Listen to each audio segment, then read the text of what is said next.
Once, Nokia was more than just a phone company. It was a global phenomenon. From a small paper mill in Finland to becoming the world's top mobile giant, Nokia shaped how millions connected, played, and lived. Its devices were durable, iconic, and unforgettable. From the legendary 3310 to the ringtone that became part of everyday life. But behind the success was a story of missed opportunities, failed software, and a battle against a new era of smartphones. As Apple and Android rose, Nokia's empire crumbled, leaving behind a cautionary tale of innovation lost. This is the rise and fall of Nokia, a journey from unstoppable dominance to a forgotten brand, and the lessons it leaves behind.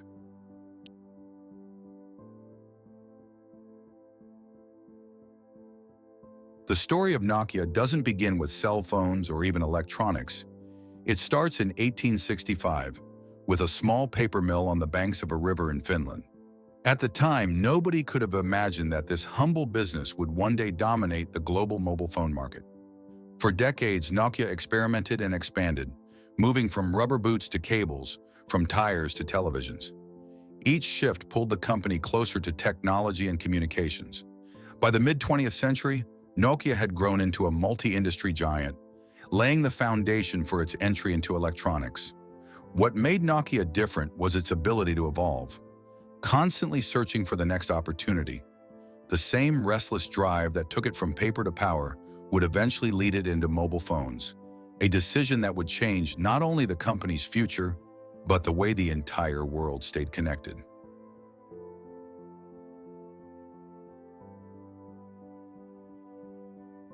By the 1980s, Nokia was no longer just a Finnish company. It was aiming to make its mark on the world. This was the moment when telecommunications became the future, and Nokia saw the opportunity. The company began building early car phones and experimenting with mobile networks, stepping into a field that very few dared to enter. While others hesitated, Nokia invested heavily, believing that mobility would transform how people lived and worked. Their vision paid off. By the late 1980s, Nokia had delivered some of the first truly portable mobile phones. They were bulky, heavy, and expensive, but they carried a promise of freedom, the idea that you could stay connected anywhere. This bold move shifted Nokia from being just another electronics brand into a pioneer of communication. What started as an experiment was quickly becoming Nokia's destiny, and the stage was set for global dominance.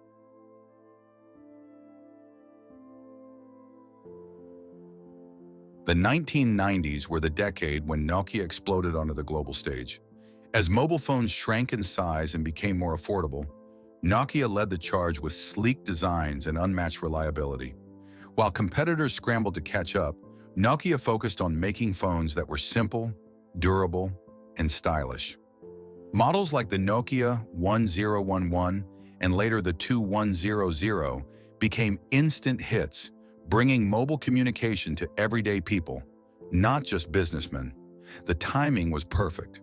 As mobile networks expanded, Nokia phones were everywhere, from bustling cities to remote villages. The brand's name became synonymous with trust and innovation, and sales skyrocketed. By the mid-90s, Nokia was not just a player in the industry, it was setting the rules. For millions, that blue Nokia logo meant one thing: the future of communication had arrived, and it fit right in the palm of your hand.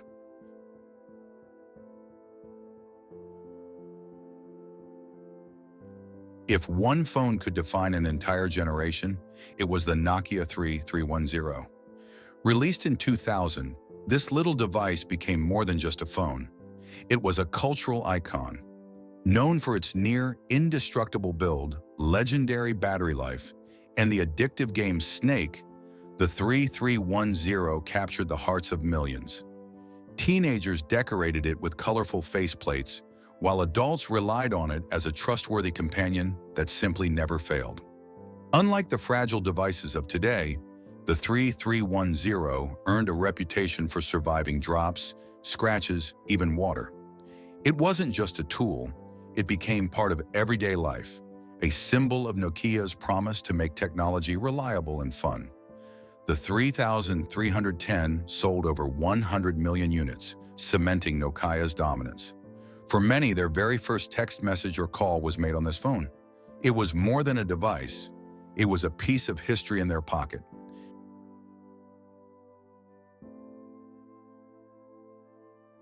By the early 2000s, Nokia was untouchable. At its peak, the company controlled over 40% of the global mobile phone market, a share so massive that no rival even came close. Nokia phones weren't just everywhere, they became part of daily culture. From the stylish Nokia 8210 to the business-friendly Communicator series, the brand had something for everyone. Innovation was at the heart of it all. Colorful screens, polyphonic ringtones, interchangeable covers, and sturdy designs that set trends worldwide. People trusted Nokia because its phones were practical.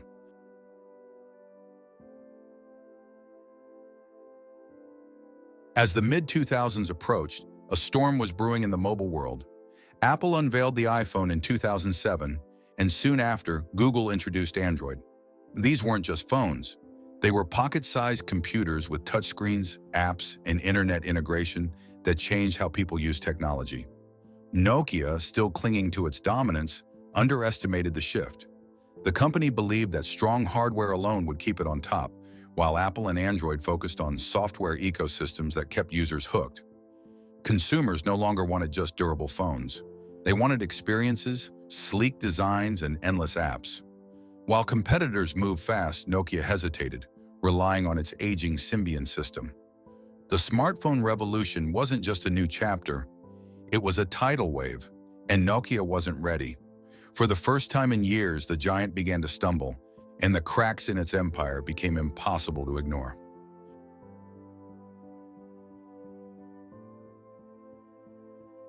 At the heart of Nokia's downfall was its software. While iOS and Android were sleek, fast, and developer-friendly, Nokia's Symbian operating system felt clunky and outdated. Navigating menus required endless clicks, updates were slow, and app support was limited.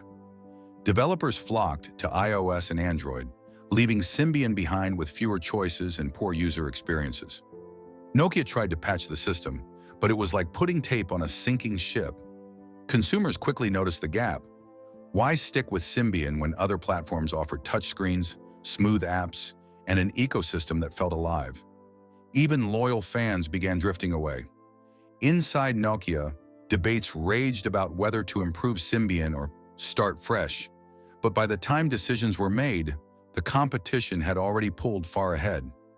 What once was Nokia's strength became its biggest weakness, dragging the company further away from the future it helped create.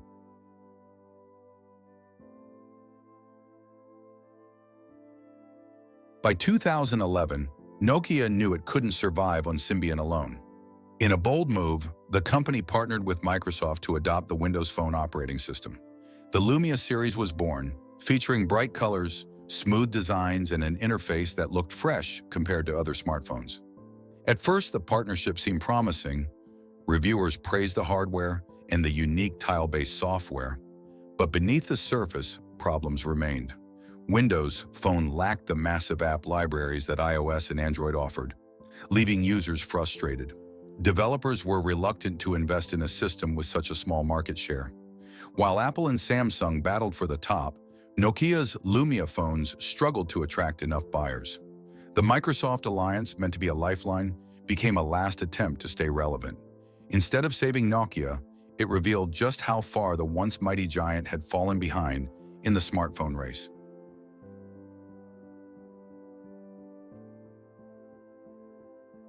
Despite bold attempts to recover, Nokia's decline was unstoppable.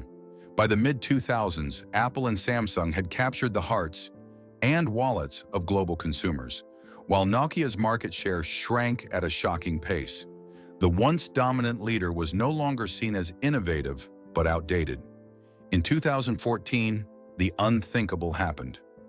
Nokia sold its phone business to Microsoft, marking the end of an era. For millions who grew up with a Nokia in their pocket, it felt like saying goodbye to a trusted friend.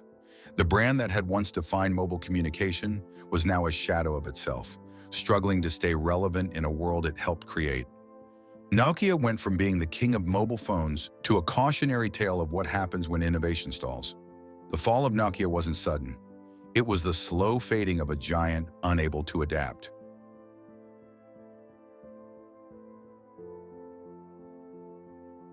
Though Nokia's dominance faded, its legacy is impossible to ignore.